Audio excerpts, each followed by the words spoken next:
Soninha, um prazer enorme te receber aqui no Brasil Urgente.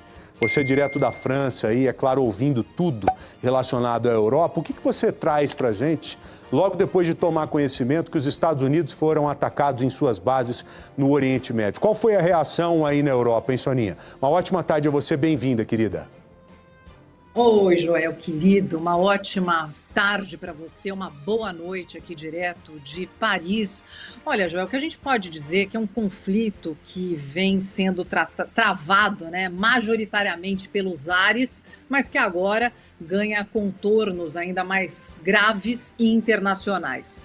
O mundo despertou novamente, né, com a tensão renovada após o ataque direto dos Estados Unidos às instalações nucleares iranianas, isso no sábado, e também a prédios públicos. E aí, a gente fazendo um resuminho, o Irã também lançou uma nova leva de mísseis balísticos contra o território israelense, isso antes das bases americanas. Explosões ouvidas no norte do país, e embora o Domo de Ferro tenha interceptado parte dos projéteis, alguns escaparam e causaram danos em áreas civis e militares. E muitas imagens mostram aí ataques aéreos iranianos atingindo áreas próximas a grandes cidades israelenses. E segundo o Serviço Nacional de Emergência de Israel, equipes foram enviadas para locais de impacto, depois de relatados aí em todo o país, né, essa enxurrada de mísseis lançados pelo Irã. Vamos a Israel. Israel mantém sua ofensiva e voltou a bombardear as estruturas militares e os prédios públicos no Irã. E mais uma vez, a obsessão do exército judeu, que é a instalação nuclear subterrânea de Fordow. Mas o fim de semana marcou um ponto de virada nessa guerra entre Israel e Irã. Os Estados Unidos realizaram esse bombardeio massivo contra as instalações nucleares iranianas nessa operação batizada de Martelo da Meia-Noite. Foram 125 aeronaves, Joel, 75 mísseis, submarinos posicionados no Golfo Pérsico e o uso de 14 bombas do tipo MOP, que são as conhecidas como destruidoras de alta penetração, aquelas que furam bunker. Elas têm mais de 13 toneladas cada e são capazes aí de atravessar até 60 metros de profundidade antes de explodirem.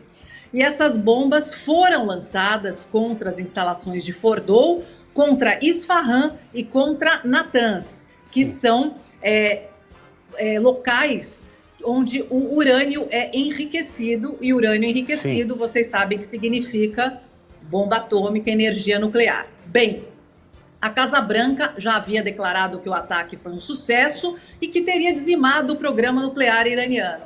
Mas Teherã minimizou. Disse que a tecnologia desenvolvida ao longo de décadas pode ser reconstruída. E mais do que isso, Joel, o regime diz ter deslocado 400 quilos de urânio enriquecido para um local não revelado e assim preservando uma ameaça nuclear em potencial. E outra coisa, Sônia, como é que a gente pode ficar... o mundo está com os nervos à flor da pele, Joel. Você não destrói a parte intelectual também. A parte intelectual, ela foi criada ao longo dos anos, aperfeiçoada. Está cheio de gente no Irã que entende desse assunto, independente de ter a usina lá ou não. Mas não deixa de ser um atraso, né? Você destruir essas estruturas não deixa de ser um atraso. Talvez o mundo tenha que não contar. Os Estados Unidos hoje devem trabalhar com essa possibilidade de tempo em tempo ter que fazer isso aqui. Né? Os caras vão lá, se rearmam, vão lá, vão produzir bomba de novo, detona tudo de novo. Estão começando de novo, lá, detonam tudo de novo. Então, por isso que é difícil saber o que pode acontecer daqui para frente, viu? Eu vou até esperar um pouco mais e ser um pouco mais precavido, porque senão, cara, a gente fica nessa de Terceira Guerra Mundial, e hoje não é a realidade. Não é a realidade, mesmo porque o Irã, além de ter como inimigo Israel e os Estados Unidos, aos quais ele chama de grande Satã e pequeno Satã, tem um monte de país lá no Oriente Médio que também é contra o Irã.